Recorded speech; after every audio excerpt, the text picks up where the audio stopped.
अपने नमस्कार। नमस्कार।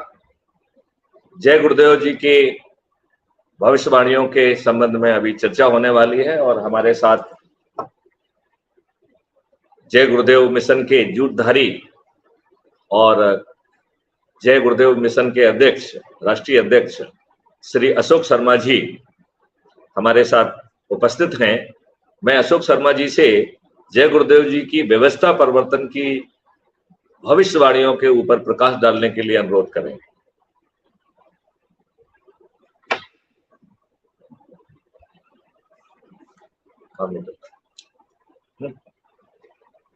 गुरु महाराज ने व्यवस्था परिवर्तन के लिए बहुत सी बातें कही है। इसमें से थोड़ी सी बातें हम आज की तारीख में देश की जनता के समक्ष रखना चाहते हैं, जिसमें गुरु महाराज का कहना है कि बच्चा, एक दिल्ली की कुर्सी इतनी अपवित्र है कि उस कुर्सी पर अगर राम और कृष्ण को आप, ईसा मसीह और मोहम्मद साहब को भी बैठा दो तो एक हफ्ते के अंदर आप लोग उनको भी गालियां देना शुरू कर दोगे कि ये तो भ्रष्ट है। तो गुरु महाराज ने कहा कि इसके लिए दिल्ली से राजधानी हटा दिया जाए तो ही उस जगह से कोई भी देश की जनता का या देश का भला कर सकता है, अन्यथा देश का न कभी भला हो सकता है न देश की जनता का भला हो सकता है। दूसरे रूपों में गुरु महाराज ने कहा कि ये जो देश की व्यवस्था है, ये व्यवस्था भी भ्रष्ट है। मतलब कि ये अंग्रेजों का बनाया हुआ संविधान है, कानून है, और उन्हीं कानून और संविधान को आज गोरे अंग्रेजों के बजाय काले अंग्रेज जो है चला रहे हैं। तो इसके लिए गुरु महाराज ने कहा कि पूरी व्यवस्था को ही चेंज करना, आमूल चूल परिवर्तन, मतलब संपूर्ण परिवर्तन होगा ये। और ऐसा संविधान आपके देश में आएगा हमारे आपके माध्यम से, नौजवानों के माध्यम से, गुरु महाराज के जो बताए हुए संदेश है इसके माध्यम से, कि देश का जो किसान है खेत में हल जोतते हुए भी वो संविधान को गाने के रूप में गाते हुए हल जोतता रहेगा और पूरा संविधान उसके हाथ के अंगुलियों पे जितने निशान है वो उतने में ही देश का संविधान खत्म होता है। ऐसा संविधान होगा। कोई भी अनपढ़ हो, पढ़ा लिखा हो, हर किसी को भारत के संपूर्ण संविधान की जानकारी होगी। आज ये हमारे देश का संविधान ऐसा है कि कोई जो है पढ़े लिखे लोग, जो सुप्रीम कोर्ट, हाई कोर्ट के जो वकील हैं, जज हैं, उनको भी नहीं पता कि हमारे देश का संविधान कितना बड़ा है। उनको एक किताब में ढूंढते हैं, दूसरे में जाते हैं, दूसरे में ढूंढते हैं, तीसरे में जाते हैं, लेकिन पता ही नहीं चलता कि संविधान जाके इसका मतलब कि अंत कहाँ है। मतलब एक क्वेश्चन का दूसरी जगह उत्तर खोजते हैं, वो दूसरे से तीसरे जगह जाते हैं, कहीं उसका आंसर नहीं मिलता है, कोई जवाब नहीं, बस ढूंढते रहो और उसी संविधान में ही उलझ जाओ कि आपकी जिंदगी खत्म हो जाए। मतलब हमारे संपर्क में बहुत से एडवोकेट भाई भी हैं, लेकिन उनके साथ बैठता हूँ, वो लोग खुद हैरान होते हैं कि यार ये संविधान में तो हम खुद परेशान हैं।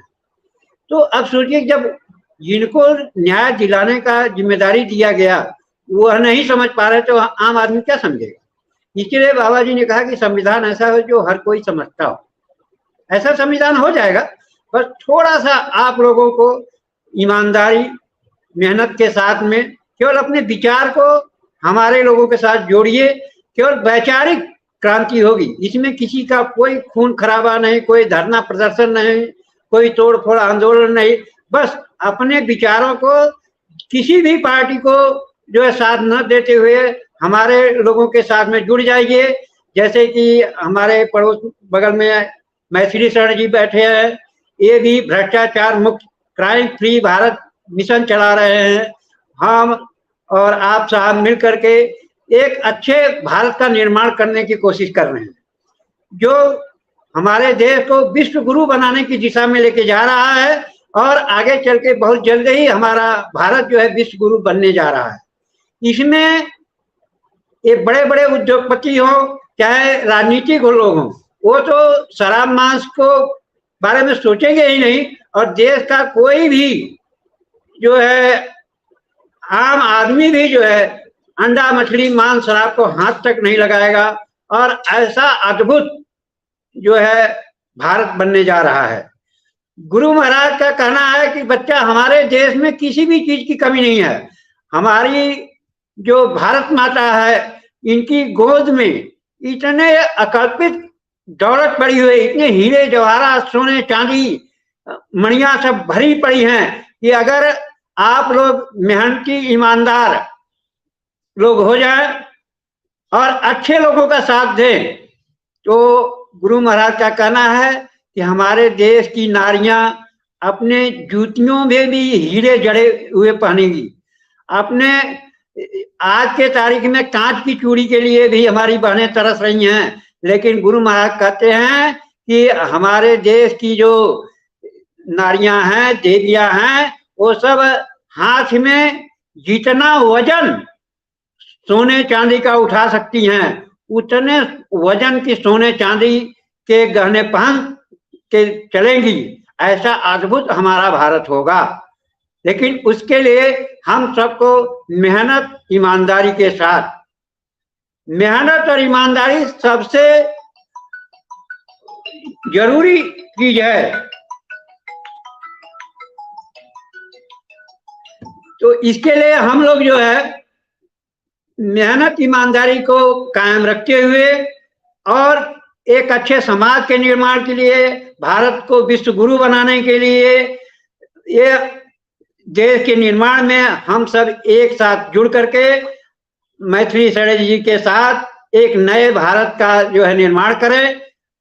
आगे का विचार मैथिली शरण जी रखेंगे। जय गुरुदेव। माननीय अशोक शर्मा जी, जो कि जय गुरुदेव मिशन के राष्ट्रीय अध्यक्ष हैं, भूम ज्योतिक पार्टी के राष्ट्रीय अध्यक्ष हैं, मैं उनका आभार व्यक्त करता हूं कि उन्होंने करीबन 1-1.5 महीने पहले मुझसे पहली बार संकल्प किया और उनके संपर्क के माध्यम से मैं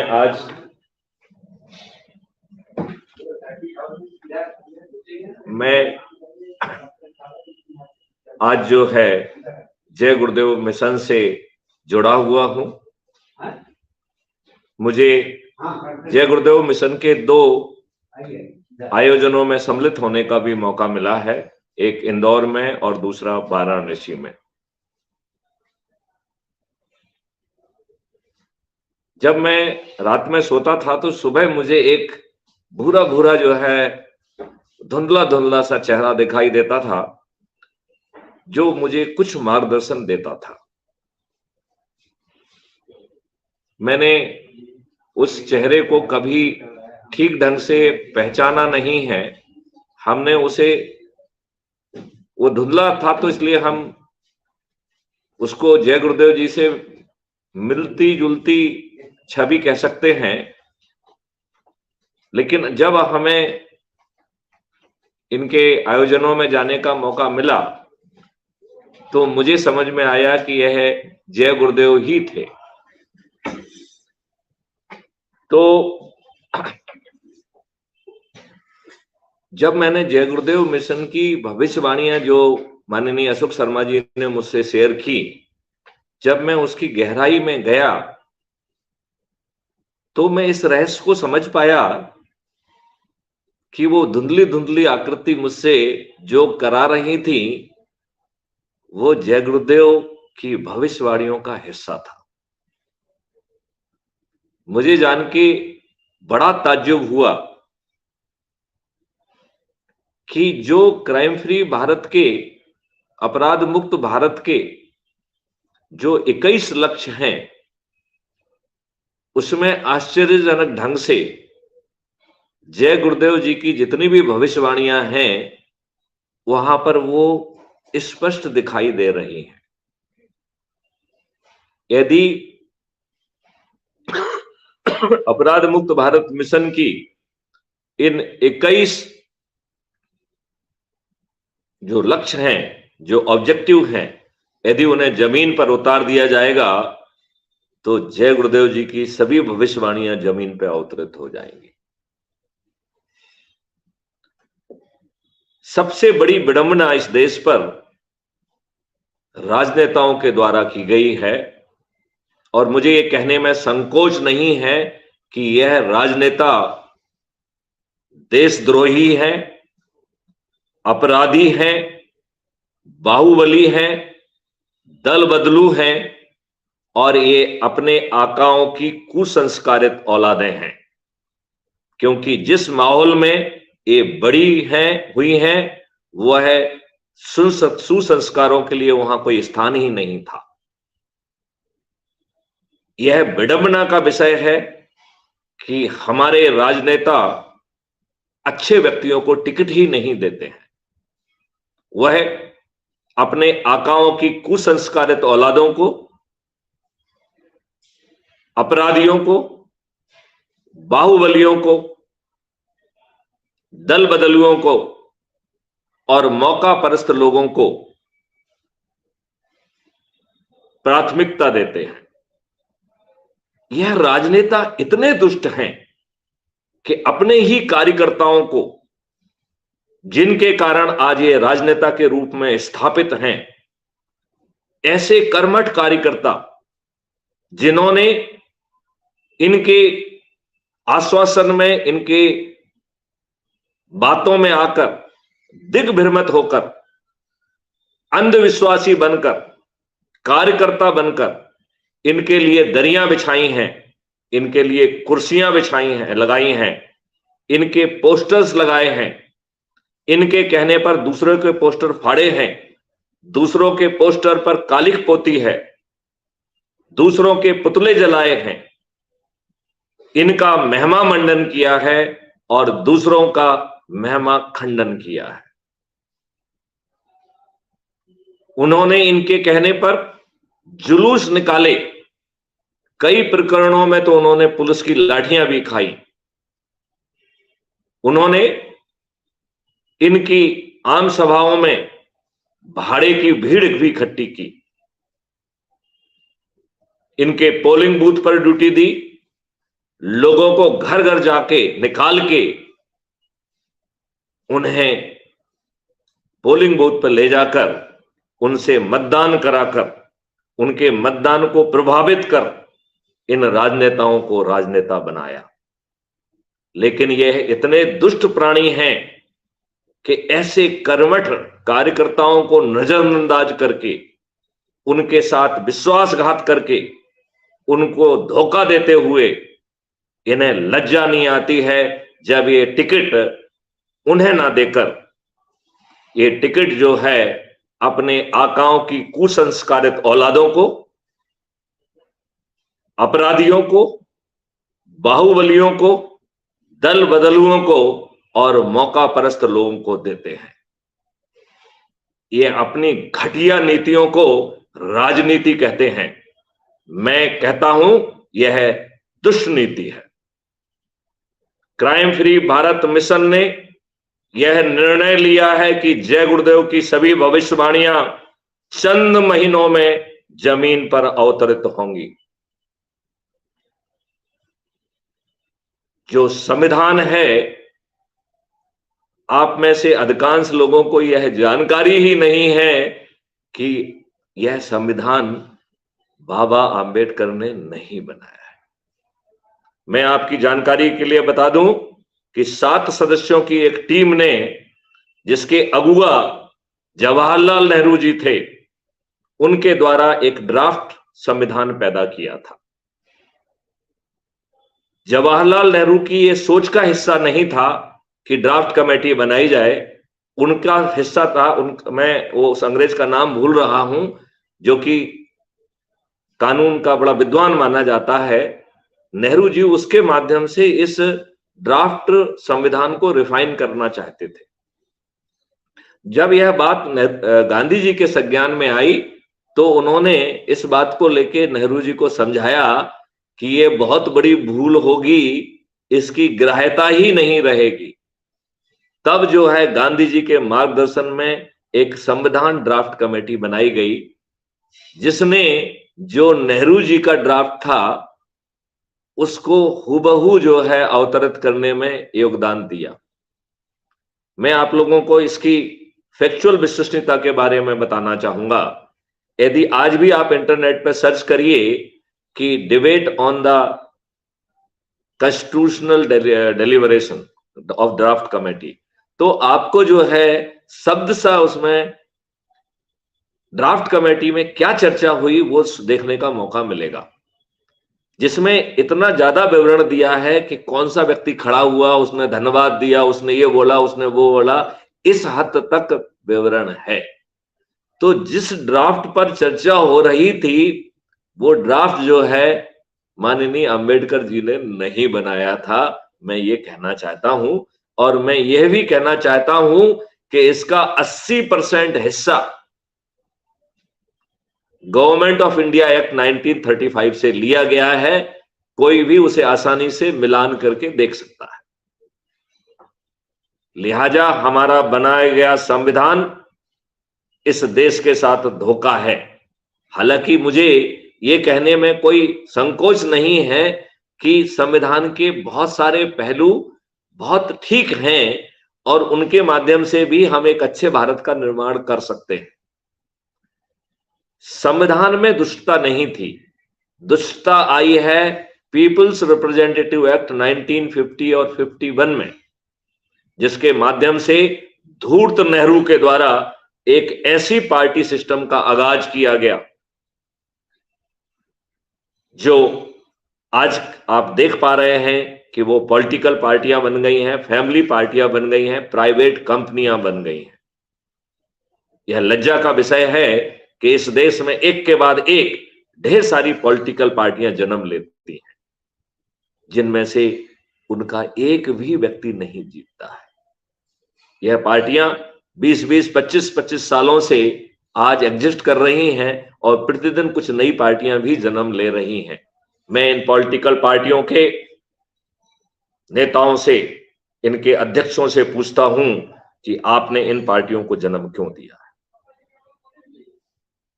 क्या आपकी सोच इतनी घटिया और सीमित थी कि आप जो है अपने विजिटिंग कार्ड में अपने आप को राष्ट्रीय अध्यक्ष लिखना चाहते थे? अपनी गाड़ी में इलीगल तरीके से अध्यक्ष फलाना फलाना पार्टी लिख सकते थे, लिखना चाहते थे, क्योंकि व्हीकल का जो व्हीकल एक्ट के तहत ऐसा कोई बोर्ड वाहन में लगाना इलीगल है, ये भी शायद आपको नहीं मालूम होगा। तो ये जो बोर्ड लगा के लोग घूम रहे हैं, ये हमारे व्हीकल एक्ट का जो है उल्लंघन कर रहे हैं और उस उल्लंघन के लिए उनको 2000 रुपए का फाइन किया जा सकता है। लेकिन आप जो है कानूनी स्थिति को छोड़िए, इनके उद्देश्य पे आइए। ये पॉलिटिकल पार्टियां किसी दूसरे के जो है यदि कभी पार्टी अपना प्रतिनिधि भी खड़े करते हैं तो समय रहते उसे सरेंडर कर देती है। और ये कोई दीदी खड़ी भी हो रही हैं और कुछ वोट काट रही हैं, तो ये जो स्थापित पार्टियां हैं उनका ही भला कर रही हैं। देखिए, मैं आपको मध्य प्रदेश का एग्जाम्पल देता हूं। हमारे शिवराज सिंह जी जहां उनकी भाजपा कमजोर पाते हैं तो अपोनेंट के जाति के 5 या 10 लोगों को वो फर्जी खड़ा करते हैं, जिससे उस जाति के वोट कट जाएं और उसकी साइज कम हो जाए और भाजपा का कैंडिडेट जीत जाए। तो जो पॉलिटिकल पार्टियां अपने कैंडिडेट को खड़ा कर रही हैं और इनके कुछ अच्छे व्यक्तियों के वोट काट रही हैं, वह इन धूर्त स्थापित पार्टियों का ही भला कर रही हैं। यही कारण है कि उनका एक भी कैंडिडेट नहीं जीतता है। मैं ऐसी सभी पार्टियों से अनुरोध करता हूं कि अब क्राइम फ्री भारत मिशन से जुड़ जाइए। आप अपनी पॉलिटिकल पार्टी की आइडेंटिटी बनाए रखिए, इसमें हमें कोई दिक्कत नहीं है। आप अपनी पार्टी के बारे में जो भी निर्णय लेना चाहते हैं, जो भी एक्टिविटी करना चाहते हैं, उसे करते रहिए। इसके साथ ही आप क्राइम फ्री भारत मिशन से जुड़ जाइए और क्राइम फ्री भारत मिशन में चूंकि आप पॉलिटिकल पार्टी से हैं तो मैं पक्का विश्वास के साथ कह सकता हूं कि आप सदस्य भूमिका की बजाय चंद्रगुप्ती भूमिका में अपने आप को स्थापित करना चाहेंगे। और ये तो ओपन कंपटीशन है, यदि आप अधिक लोगों को जोड़ पाएंगे तो आपको सांसद, विधायक, जिस भी रेस में आप हैं उस रेस का टिकट भी आपको मिलेगा। और बिना 5 पैसे खर्च किए हुए अभी तक जो आप खाता नहीं खोल पाए हैं, आप खाता भी खोल पाएंगे, और यदि आप मेरिट लिस्ट में ऊपर आ गए और नंबर 1 पे यदि आपने अपने आप को स्थापित किया तो आप मुख्यमंत्री भी बनेंगे। यदि आप ऊपर की 30 लोगों की मेरिट लिस्ट में या 40 लोगों की मेरिट लिस्ट में आएंगे तो आपका मंत्री बनना तय है। मध्य प्रदेश की स्थिति में यदि आप ऊपर के 230 लोगों में आ जाएंगे तो आपका बिना 5 पैसे खर्च किए मध्य प्रदेश विधानसभा के विधायक भी आप बनेंगे। क्राइम फ्री भारत मिशन ने निर्णय लिया है कि 2023 में ही जिन 3 राज्यों मध्य प्रदेश, राजस्थान और छत्तीसगढ़ उनके चुनाव होना है, इन तीनों राज्यों में क्राइम फ्री भारत मिशन के चंद्रगुप्त मैदान में उतरेंगे। तब तक लगभग 70% जो है जनता क्राइम फ्री भारत के सदस्य बन चुकी होगी। यह लोग मतदाता भी हैं। यह अपनी छत पर जाकर थाली बजाकर दीपक जलाकर जो व्यक्ति अपने आप को उस क्षेत्र का चंद्रगुप्त के रूप में स्थापित कर सकेगा, उसके बारे में चुनाव के नोटिफिकेशन से लेके जिस दिन वोटिंग है उन सभी दिनों थाली बजाकर दीपक जलाकर संकल्प लेंगे कि फलाना फलाना हमारा चंद्रगुप्त है, हम उसे विजयी बनाएंगे। तो चंद्रगुप्त भी मैथिली शरण गुप्त नहीं बना रहे हैं।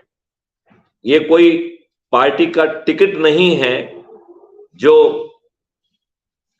उस पार्टी के अध्यक्ष की कृपा का हिस्सा हो। क्राइम फ्री भारत मिशन है, यह कोई राजनीतिक पार्टी नहीं है।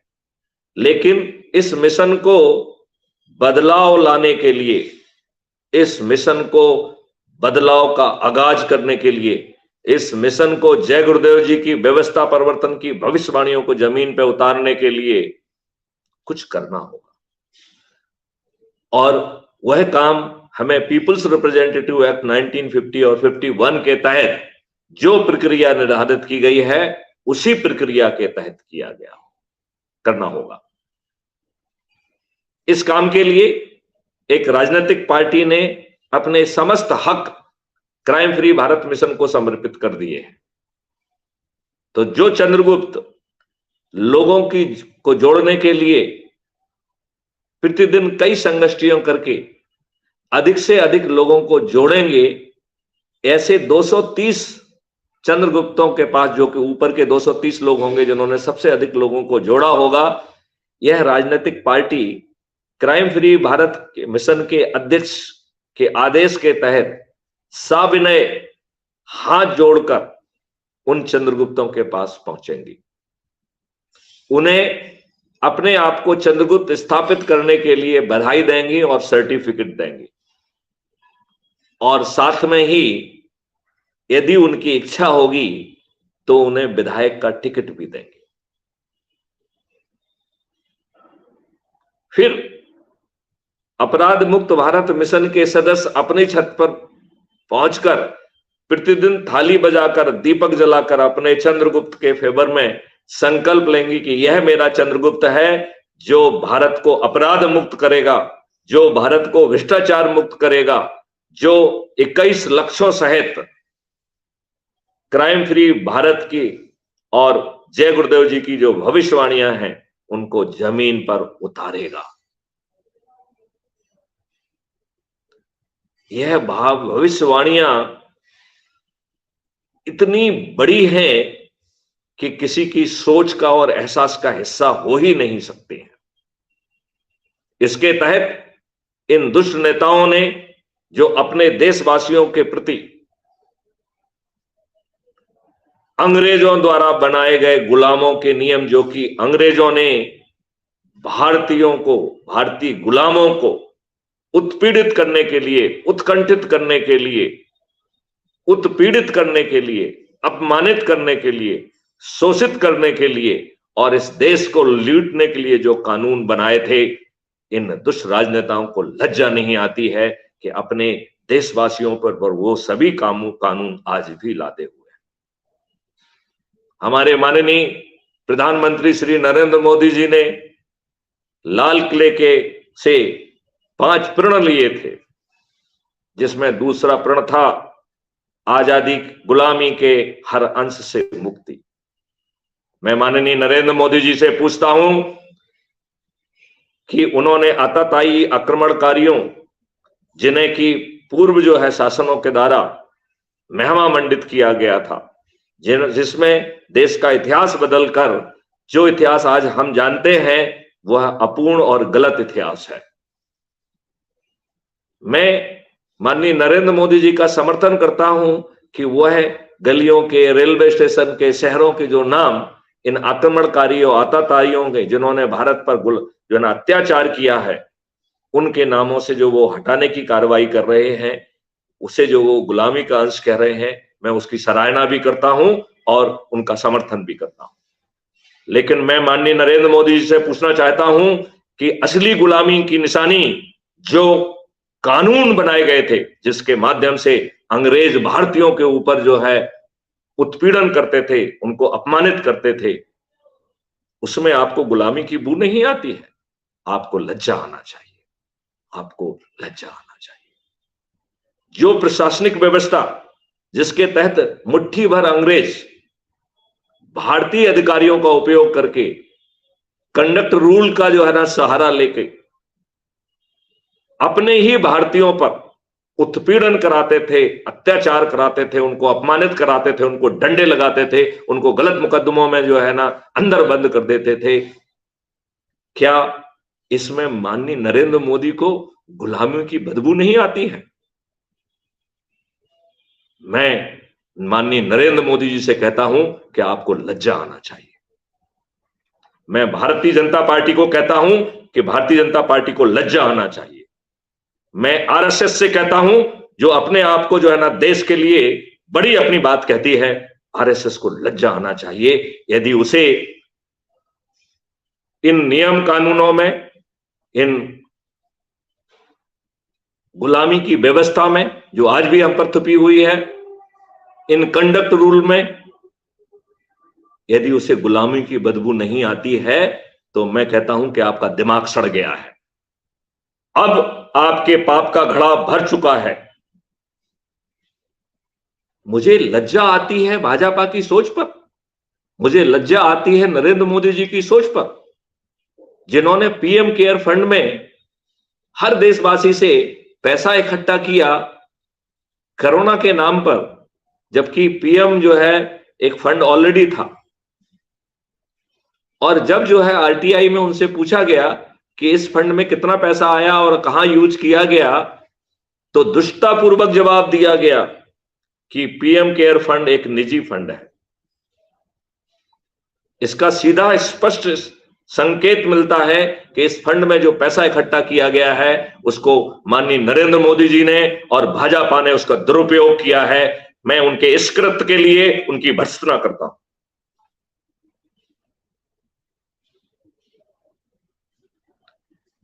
मैं कई बार सोचता हूं तो मुझे लगता है कि नरेंद्र मोदी जी का दिमाग इतना कुत्सित क्यों हो सकता है। आज तक के इतिहास में किसी ने भी एनोनिमस बॉन्ड नामक चीज की जो है कल्पना नहीं की थी। इनका घृणित दिमाग एनोनिमस बॉन्ड लेके आया। जिन इंडस्ट्रियलिस्ट को इन्होंने लाभ पहुंचाया, उन्हीं से एनोनिमस बॉन्ड के माध्यम से करोड़ों और लाखों रुपए जो है ना इन्होंने अपने पास इकट्ठे कर लिए, जिससे आलीशान भाजपा के भवन बनाए जा रहे हैं। मैं डिमोनेटाइजेशन के लिए, जैसे अभी सुप्रीम कोर्ट ने 1-4 के जो है बहुमत से, 4-1 के बहुमत से लीगली ठीक बताया है। किसी भी निर्णय के 2 पक्ष होते हैं। पहला पक्ष होता है निर्णय की लीगलिटी और दूसरा पक्ष होता है निर्णय की तार्किकता, निर्णय की प्रासंगिकता, निर्णय के माध्यम से लक्ष्य प्राप्ति का उद्देश्य और उस तक पहुंचना। 2016 से आज 7 वर्ष का समय आ गया है। विभिन्न लोगों ने, विभिन्न संगठनों ने माननीय नरेंद्र मोदी के डीमोनेटाइजेशन का अध्ययन किया और उसके बारे में ढेर सारी चीज जो है आज इंटरनेट पे अवेलेबल है, जिससे यह पूरी तरह से स्पष्ट है कि जितना पैसा सर्कुलेशन में था उससे अधिक पैसा जो है वो बैंक में जमा हुआ है। इसका सीधा मतलब है कि जो जेन्युइन करेंसी है उसके साथ साथ जो है काउंटरफेटेड करेंसी भी जमा हुई। माननीय नरेंद्र मोदी जी को लज्जा नहीं आती है। मैं नरेंद्र मोदी जी को स्मरण कराना चाहता हूं, एज ए सिटिंग डीजी मैंने 2016 में उन्हें एक अर्धशासकीय पत्र लिखा था, जिसमें मैंने उन्हें 18 बिंदु सलाह दिए थे, 18 बिंदु थे उसमें, जिसके तहत मैंने उनको कहा था कि जनधन आवास योजना के तहत, जनधन योजना के तहत आपने अधिकांश 90% लोगों के खाते खोल दिए। आप अधिकारियों की टीम जैसे जनगणना में भेजते हैं वैसे ही घर घर भेजिए, जो अकाउंट नहीं खुले हैं उन्हें खोल दिया जाए। और इस एक्सचेंज ड्रामा को, जिसके तहत सभी राजनीतिक पार्टियों ने करोड़ों रुपए ब्लैक से व्हाइट कर लिए,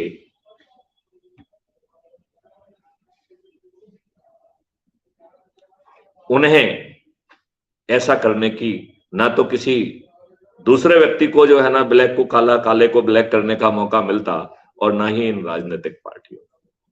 लेकिन यह माननीय प्रधानमंत्री नरेंद्र मोदी जी का सोच का हिस्सा ही नहीं था।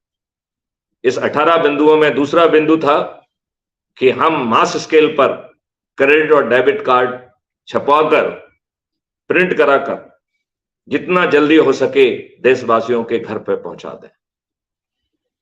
इसमें तीसरा पॉइंट था कि अधिक से अधिक पीओएस मशीन्स को हम सब जगह पे पहुंचा दें और उसके माध्यम से हम बहुत कम तकलीफ से धन की आवश्यकता कम करते हुए जो प्रयास गवर्नमेंट को पहले करना चाहिए थे कि पर्याप्त करेंसी उपलब्ध होती, यदि वो इन 18 बिंदुओं को मानते तो उनका डिमोनेटाइजेशन का लक्ष्य संभवतः पूरा होता। लेकिन मुझे उनके निर्णय में एक राजनीतिक बदबू आती है, जिसमें मुझे उनका उद्देश्य दिखता है कि उनका उद्देश्य 2017 में उत्तर प्रदेश का चुनाव जीतना था। उन्हें अपने इस घृणित लक्ष्य को जो है ना पूरा करने का मौका मिला। हालांकि मैं आदित्यनाथ जी का बहुत पुरजोर समर्थक हूं। अभी 2022 में जो चुनाव हुए, मैंने कई वीडियो उनके समर्थन में जारी किए। जब रिजल्ट सामने आए तो मुझे बहुत पीड़ा हुई। मुझे पीड़ा हुई जब 403 सदस्यों की विधानसभा में 205 अपराधी थे, which makes it 51%। सभी राजनीतिक पार्टियों के अध्यक्षों को अपने ऊपर लज्जा नहीं आती है कि 140 करोड़ लोगों के जन समूह में उन्हें अच्छे चरित्र के लोग ही नहीं दिखते। एक कैसे दुष्ट राजनेता है जो 140 करोड़ के विद्वानों में उन्हें टैक्सी ड्राइवर ही मिलता है, जिसे महाराष्ट्र का जो है ना मुख्यमंत्री बनाया जाता है। क्या यह राजनीतिक दुष्टता और निर्लज्जता नहीं है? और हमारे विद्वानों को क्या हो गया है, जो छोटे से लाभ के लिए इन देशद्रोही, निर्लज्ज, अपराधी, बाहुबली और दर्दवली राजनेताओं के चरण सेवक बने हुए। यह लज्जा का विषय है कि एक जिला बदर इस राष्ट्र का गृह मंत्री बना हुआ है। हमें लज्जा क्यों नहीं आती है? हमें लज्जा कब आएगी? हमने एक के बाद एक संविधान की व्यवस्था के विपरीत कानून बनाए। हमारा संविधान कहता है कि कोई भी राज्य सरकार, कोई भी केंद्रीय सरकार फंडामेंटल राइट्स के विरुद्ध जो है कोई भी कानून नहीं बना सकती है। हमारे फंडामेंटल राइट्स कहते हैं कि nobody can be discriminated on the basis of the caste, creed और रिलीजन। फिर उन्होंने वक्फ बोर्ड एक्ट, जो पूरी तरह से घृणित और कॉमनल लाइंस पर है, minority committee commission, minority act, minority ministry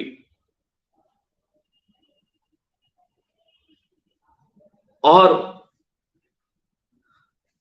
घृणित कानून बनाए हैं, जिसमें वर्शिप प्लेसेस एक्ट 1991 है, जिसमें भारतीयों से न्याय की भीख मांगने का भी हक छुड़ा लिया, जिसमें भारत माता के चेहरे पर आतताइयों और आक्रमणकारियों ने समय समय पर आक्रमण करके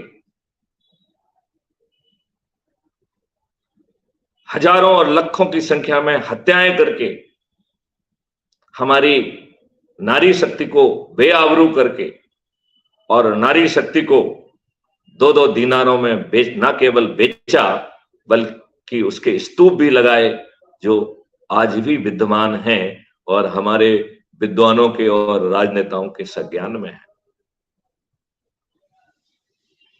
इन दुष्ट आतताई आक्रमणकारी शक्तियों ने भारत माता का श्रृंगार, जो विभिन्न मंदिर के वास्तुकला के उत्कृष्ट उदाहरण के तहत उनके भारत माता का श्रृंगार था, इन दुष्टों ने अपने क्रूड पावर को दिखाने के लिए एक परपाटी बना ली कि जब भी वो आक्रमण करके जीतेंगे तो भारत माता के इस श्रृंगार को वो तोड़ फोड़ करके वहां पे एक घटिया मस्जिद, जो कि वहीं के जो है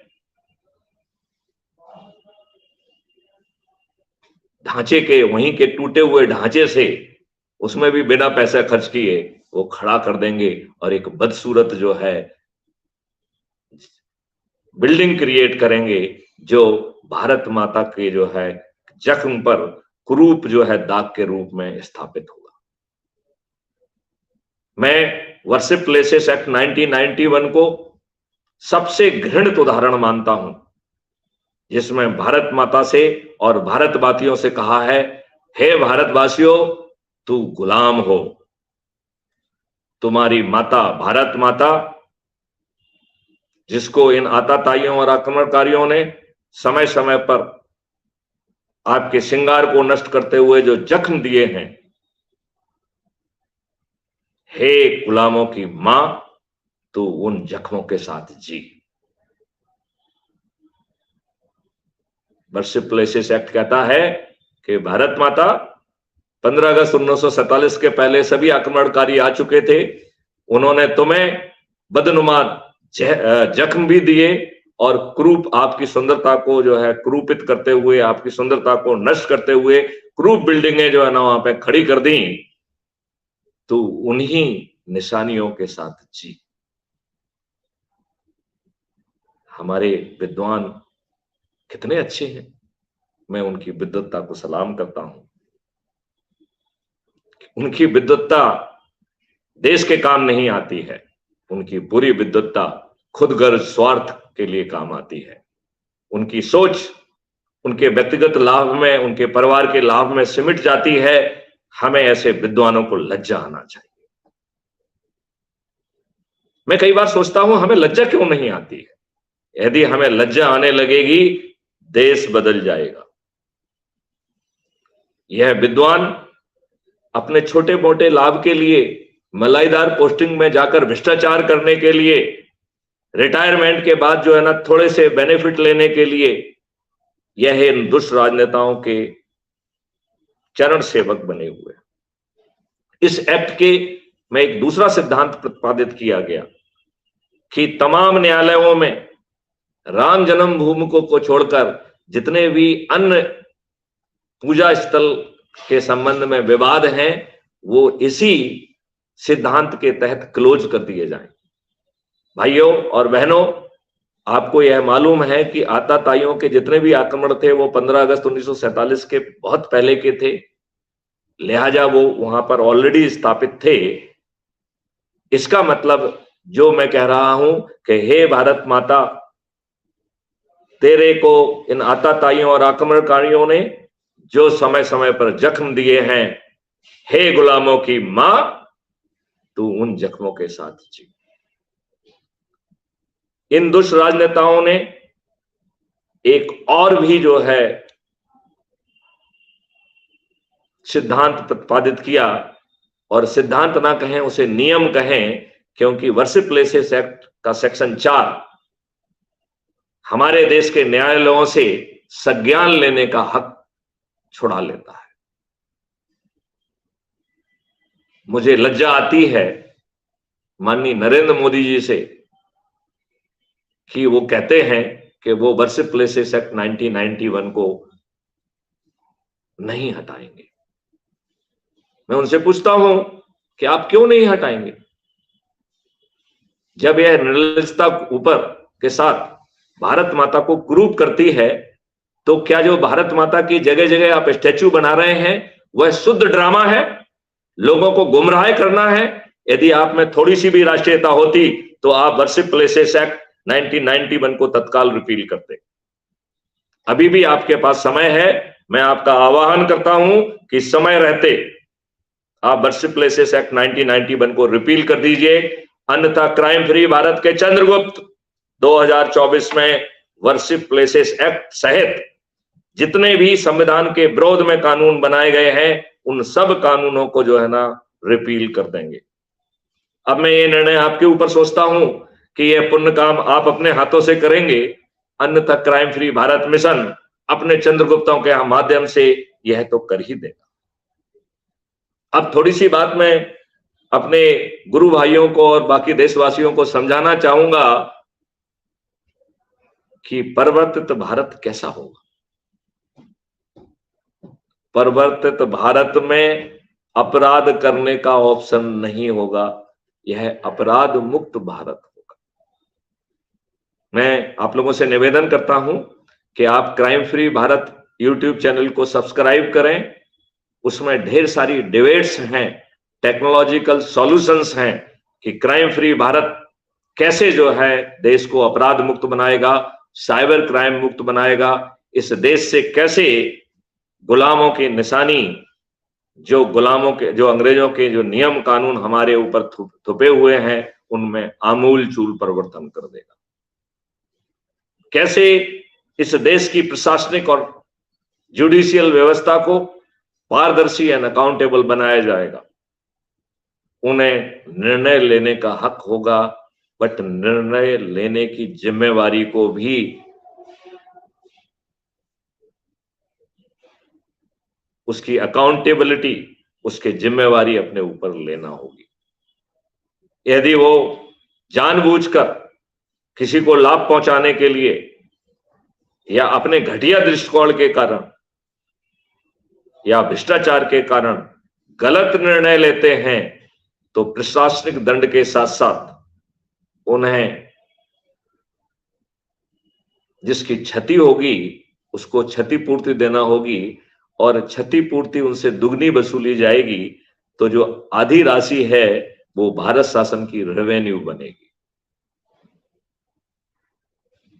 क्राइम फ्री भारत 5 सर्टेनिटी आपको दे रहा है।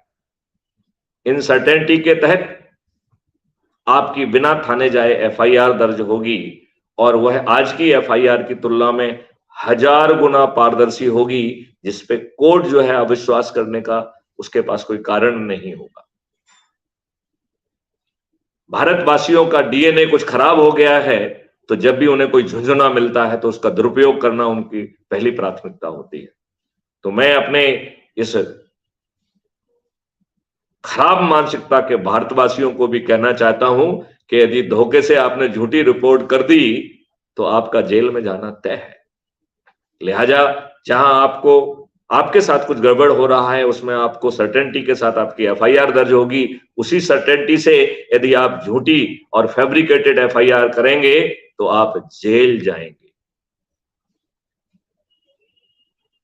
मैं अपने भारतवासियों से अपील करूंगा कि वो केवल जनून और सही एफआईआर ही करेंगे, अन्यथा उसका परिणाम स्वयं भुगतने के लिए तैयार रहें। अपराध मुक्त भारत की दूसरी सर्टेनिटी कहती है कि क्राइम फ्री भारत के टेक्नो इंजन के माध्यम से आज जो साक्ष्य पुलिस के रडार और सोच का हिस्सा नहीं है, उन्हें भी हम संग्रहित कर पाएंगे और हैश वैल्यू से उसे लॉक करके उसे अकाट साक्ष्य में कन्वर्ट कर देंगे, जिसे ना तो पुलिस मैनिपुलेट कर पाएगी, ना कोई वकील मैनिपुलेट कर पाएगा, ना ही कोई टेक्नोलॉजी मैनिपुलेट कर पाएगी। इन अकाट साक्ष्यों के साथ अधिकतम 15 दिन में चालान प्रस्तुत होगा। और तीसरी सर्टेनिटी के तहत क्राइम फ्री भारत के techno engine distributed video based trial system के माध्यम से आज की ट्रायल सिस्टम से 1000 गुना पारदर्शी और अकाउंटेबल ट्रायल होगा और 3 दिन से अधिकतम 30 दिन में हर व्यक्ति को न्याय मिलेगा।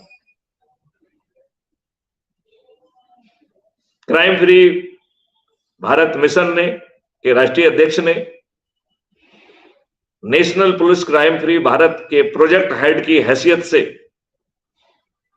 सितंबर 2020 में एक ड्राफ्ट कानून भारत सरकार को भेजा था, जिसको मैं संक्षिप्त में डिजिटल चित्रगुप्त कहते हैं, लेकिन उसका टेक्निकल नाम है national authority for scientific and technical assistance in investigation and detection of crime under entry 65C schedule 7 of our constitution. मैंने जानबूझ के लंबा नाम चुना था, जिससे कोई घटिया विद्वान ये ना कह सके कि पुलिस तो स्टेट सब्जेक्ट है।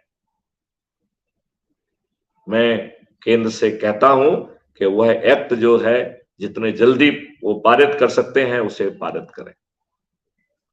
यह एक्ट आम भारतवासी को राइट टू प्राइवेसी गारंटी कर रहा है और इतनी ज्यादा राइट टू प्राइवेसी गारंटी कर रहा है कि यदि इस मिशन का, इस अथॉरिटी का चेयरमैन अपने लाभ के लिए 2-4 इंफॉर्मेशन को यदि लीक कर देता है तो वह संज्ञेय अपराध होगा, मिनिमम 7 साल की सजा होगी और मजिस्ट्रेट को उसे कॉन्करेंट चलाने का हक नहीं होगा।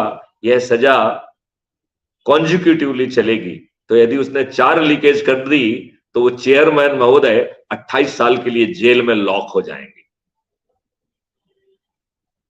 इसके लिए किसी निजी व्यक्ति को न्यायालय में जाना नहीं पड़ेगा। वो डिजिटल चित्रगुप्त भी ही अपने चेयरमैन की रिपोर्ट भी कर देगा, साक्ष्य भी दे देगा, गिरफ्तार भी करा देगा और जेल में लॉक भी कर देगा। इतना पावरफुल राइट टू प्राइवेसी। लेकिन जैसे तमाम फंडामेंटल राइट्स एब्सोल्यूट नहीं है, ऐसे ही right to privacy absolute right नहीं है। यदि हम में से कोई भी व्यक्ति अपराध घटित करेगा, अपराध घटित करते ही राइट टू प्राइवेसी सीज कर देगा, खत्म हो जाएगा। हमारा डिजिटल चित्रगुप्त आपकी एफआईआर भी दर्ज कर देगा, साक्ष्य भी उपलब्ध करा देगा और भारत का हर नागरिक सेक्शन 43 सीआरपीसी के तहत पुलिस अधिकारी और उसे गिरफ्तारी का अधिकार है। तो हम जो है नियरेस्ट उपस्थित नागरिक को आदेश देंगे कि इसको गिरफ्तार करिए और उसे गिरफ्तार करने के लिए उसे ढेर सारी बड़ी बड़ी रेवेन्यू स्ट्रीम मिलेगी।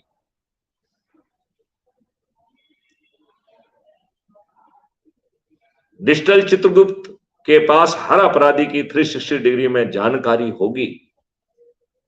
जब कोई अपराधी अपने घर से अपराध करने की नीयत से बाहर निकलेगा, डिजिटल चित्रगुप्त का टेक्नोलॉजी इंजन, जिसमें कि बहुत हाई दर्जे की एल्गोरिथम्स और आर्टिफिशियल इंटेलिजेंस लगाई गई हैं, जो यह अनुमान लगा सकेंगी कि ये महासज्जन अपराध करने की नीयत से निकले हैं, इनके साथ कौन कौन है, इनके साथ किस तरीके के हथियार होना संभावित हैं और ये किस रास्ते से किस व्यक्ति को अपने अपराध का टारगेट बनाने वाले हैं।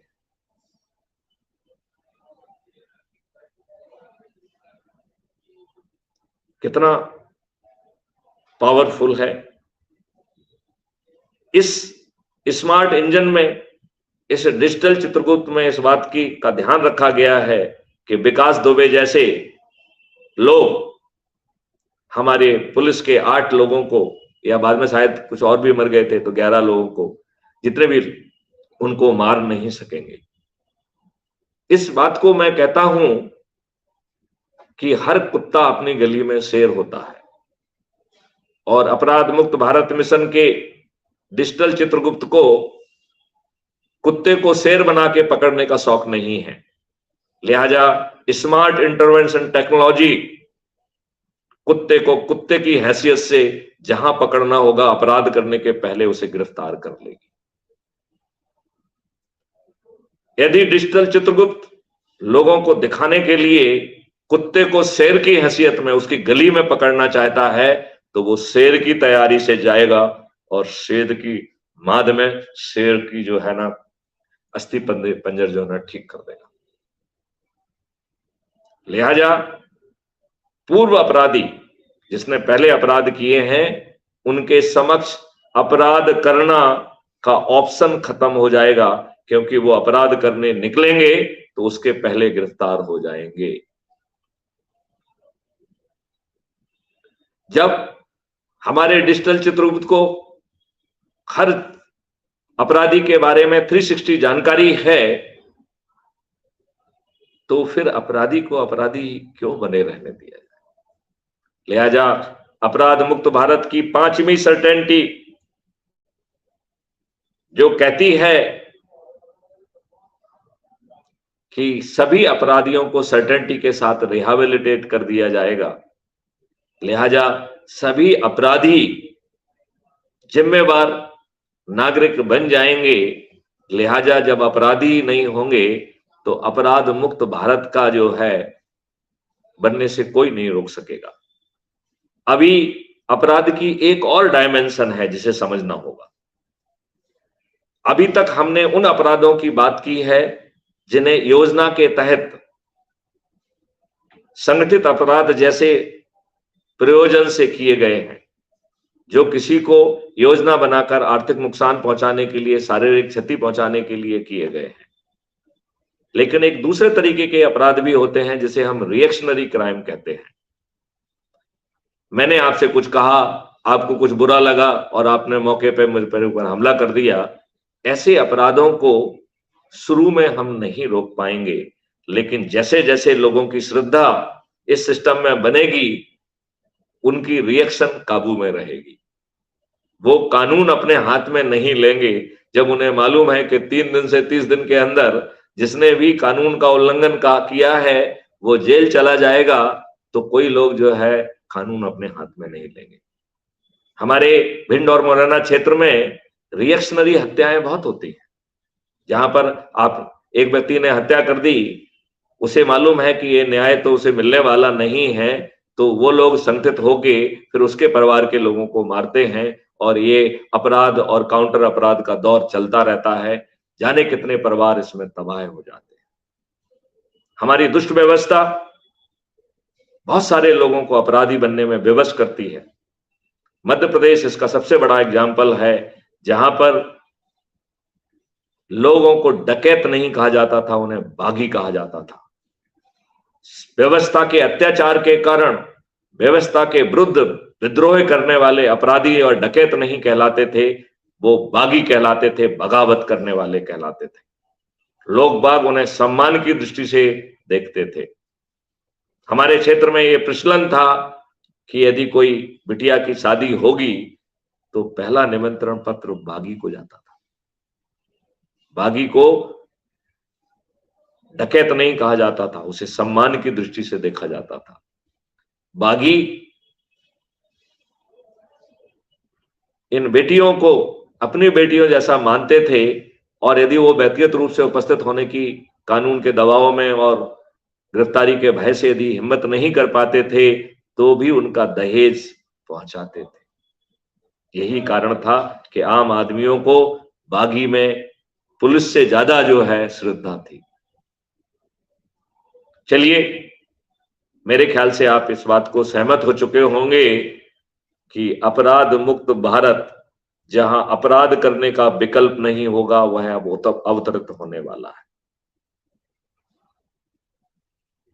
साइबर मुक्त भारत के बारे में मैंने बहुत सारे वीडियो दिए हैं, इसको थोड़ा संक्षिप्त करने के लिए मैं इसे यहीं पर रोकता हूं। लेकिन मैं आपको ये बता दूं, 3 से 6 महीने के अंदर इस देश को इन्हीं सामर्थ्य के बीच में साइबर क्राइम मुक्त किया जा सकता है। यदि आज साइबर क्राइम हो रहे हैं तो ये हमारी व्यवस्था का ढीलापन है, ये हमारी पुलिस का ढीलापन है, ये हमारी पुलिस का लचरपन है। अब इसे बदलने का समय आ गया है। मैं थोड़ा सा वानगी कैसे भारत में हम जा रहे हैं वो आप लोगों के सामने रखना चाहूंगा। इस भारत में गुलामों के नियम कानून नहीं होंगे, ये तो समझ में आ गया आपको। जिम्मेवार व्यक्ति, ओहदे पर बैठे हुए व्यक्ति पारदर्शी और उचित निर्णय लेंगे, अन्यथा उन्हें दंड भी मिलेगा और क्षतिपूर्ति भी देना होगी। अपराध मुक्त भारत होगा, भ्रष्टाचार मुक्त भारत होगा, जहां भ्रष्टाचार करना एक ऑप्शन नहीं बचेगा। इसके लिए हम इस देश को पेपर करेंसी मुक्त करेंगे। पेपर करेंसी मुक्त होते ही ये देश जो है भ्रष्टाचार मुक्त भी हो जाएगा, क्योंकि हर चीज रिकॉर्ड में होगी और उसके पीछे जो आर्टिफिशियल इंटेलिजेंस और डीप लर्निंग की जो एल्गोरिथम काम करेंगी, उन्हें फ्रैक्शन ऑफ सेकंड में वो आपके भ्रष्टाचार के एक्ट को आइडेंटिफाई कर पाएंगी, उसको रिपोर्ट भी कर देंगी, उसके साक्ष्य भी पेश कर देंगी और आपको सड़ने के लिए जेल भी भेज देंगी। मुझे पूरा भरोसा है कि कोई भी व्यक्ति जेल जाने के लिए भ्रष्टाचार नहीं करेगा। भाइयों बहनों, आप इस बात से सहमत होंगे कि भारत में भ्रष्टाचार करने का ऑप्शन समाप्त होने वाला है। क्राइम फ्री भारत और पेपर करेंसी फ्री भारत से 10-10 गुना राशि जो आज भारत सरकार कमा पा रही है वह इकट्ठा होगा, तो आज की तुलना में हमारे पास 20 गुना रेवेन्यू होगा और भ्रष्टाचार होगा नहीं, तो हमारा डेवलपमेंट आज के डेवलपमेंट से 40 गुना हो जाएगा। हमारा इंफ्रास्ट्रक्चर, हमारी इंटरनल और एक्सटर्नल सिक्योरिटी ऐसी होगी कि किसी की औकात नहीं होगी कि भारत की ओर आंख उठा के देख ले। यह जय गुरुदेव जी की भविष्यवाणी भी है कि भारत के ऊपर अब कोई आंख उठा के नहीं देख पाएगा। यह भविष्यवाणी चरितार्थ होगी। मैं देशवासियों को आश्वस्त करना चाहता हूं कि एक भारत परिवर्तित भारत होगा, जहां पर कि कनिष्ठ अधिकारी और वरिष्ठ अधिकारी वो अपने अपने स्तर का काम कर रहे हैं, लेकिन कोई किसी का गुलाम नहीं है। अभी अंग्रेजों की व्यवस्था में कनिष्ठ व्यक्ति गुलाम जैसा पेश आता है। यहां पर मैं ये भी कहना चाहता हूं कि जो वरिष्ठ अधिकारियों को कुछ पर्क्स मिलते हैं वह उनकी अच्छे ढंग से सेवा संपादन के लिए जरूरी है। लिहाजा हम ऐसी डेडिकेटेड सेवाएं पैदा कर देंगे जिससे वरिष्ठ अधिकारियों को ससम्मान, और जो सेवा देने वाले हैं वो भी ससम्मान सेवा दें, वो उनका हक माना जाएगा। आज हमने घटिया व्यवस्था की है, घटिया सोच के तहत व्यवस्था की है, लिहाजा अधिकारी लोग अपना अधिकारों का दुरुपयोग करने के लिए विवश होते हैं और फिर यदि कोई व्यक्ति उसको रिवोल्ट करता है कि ये वैधानिक नहीं है तो उसे गलत ढंग से उसे कोर्ट मार्शल करके बाहर भी निकाल देते हैं। अधिकारी को ऐसा करने की जरूरत नहीं पड़ेगी, उसे एक क्वालिटी की सेवाएं मिलेंगी क्योंकि वो राष्ट्रीय सुरक्षा के लिए इतना बड़ा काम कर रहा है, उसे उन सेवाओं का हक है। ऑर्गेनाइजेशनल सिस्टम में वरिष्ठ अधिकारी कनिष्ठ अधिकारी की ACR नहीं लिखेगा, क्योंकि अब हमारे पास ऐसे सिस्टम पैदा हो चुके हैं कि हमें वरिष्ठ अधिकारियों की ACR लिखने के लिए जरूरत नहीं है।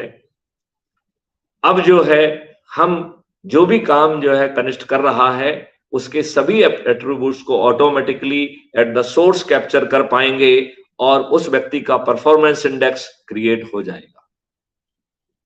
इस परफॉर्मेंस इंडेक्स से ट्रांसफर एंड पोस्टिंग लिंक कर दी जाएगी, लिहाजा अच्छा परफॉर्मेंस वाला व्यक्ति अपनी मनपसंद पदस्थापना खुद कर पाएगा। भारत में इन दुष्ट राजनेताओं के द्वारा स्थापित स्थानांतरण उद्योग समाप्त होने वाला है। दुष्ट राजनेताओं, इसे सुन रहे हो?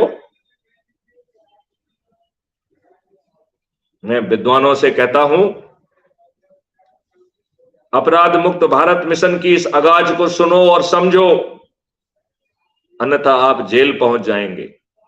लिहाजा अपने इन आकाओं के, अपने दुष्ट राजनेताओं की अवैध आदेशों को मानना बंद कर दीजिए, अन्यथा आपकी कुगति और जेल जाना सुनिश्चित है। जो व्यक्ति मैथिली शरण गुप्त को जानता है वो यह भी जानता है कि मैथिली शरण गुप्त के डिटर्मिनेशन को आज तक कोई नहीं डिगा पाया।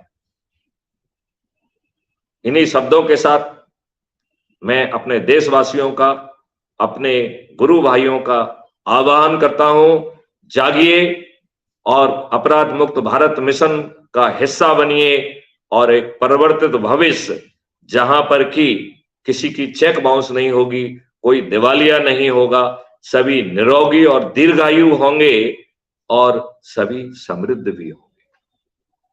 भारत में 1835 में जो लॉर्ड माकाले ने ब्रिटिश पार्लियामेंट में घोषणा की थी और जो एक रिपोर्ट रखी थी 1780 पेज की रिपोर्ट, इसके बारे में मैं आप लोगों से अनुरोध करता हूं कि राजीव दीक्षित जी का जो है इस बारे में बड़ा विस्तृत जो है वीडियोज अवेलेबल हैं, दस्तावेज अवेलेबल हैं, उनका आप अध्ययन करिए। 1835 में जब भारत इतना संपन्न था कि लॉर्ड मैकाले ने भ्रमण करके और दूरबीन लगा के देखने के बावजूद भी उन्हें भारत में कोई गरीब व्यक्ति नहीं मिला, भारत में कोई भिखारी नहीं मिला, तो इन दुष्ट अंग्रेजों ने ऐसा क्या काम किया कि वही समृद्ध भारत भुखमरी का शिकार हो गया। एक बार नहीं, कई कई बार भुखमरी का शिकार हुआ, सैकड़ों संख्या में लोग बाग मारे गए। ये हमारी क्या दुष्टता है। मैं आपसे अनुरोध करता हूं कि अब इन दुर्गतियों का समय खत्म हो गया है, इन दुष्ट राजनेताओं के पाप का घड़ा भर चुका है। अब अपराध मुक्त भारत के चंद्रगुप्तों के हाथों माननीय नरेंद्र मोदी और अमित शाह सहित सभी राजनीतिक पार्टियों के सभी राजनेता पराजित होंगे। यह क्राइम फ्री भारत का उद्घोष है। जय हिंद, जय भारत, वंदे मातरम। अब मैं माननीय अशोक शर्मा जी से अनुरोध करूंगा, जो कि राष्ट्रीय अध्यक्ष हैं जय गुरुदेव मिशन के। मैं चाहूंगा कि वो समापन के पहले अपने 2 शब्द कहें। जय गुरुदेव। मैथिली शरण जी ने जो भी अपने विचार व्यक्त किए 16 आने सही है, और अभी समय आ गया है गुरु महाराज की कृपा से, उनके आशीर्वाद से बहुत जल्दी ही ये पूरे देश और दुनिया को, लोगों को देखने को मिलेगा कि एक अच्छा भारत बनने जा रहा है। जय गुरुदेव। जय गुरुदेव। जय भारत, वंदे मातरम। जय गुरुदेव। जय।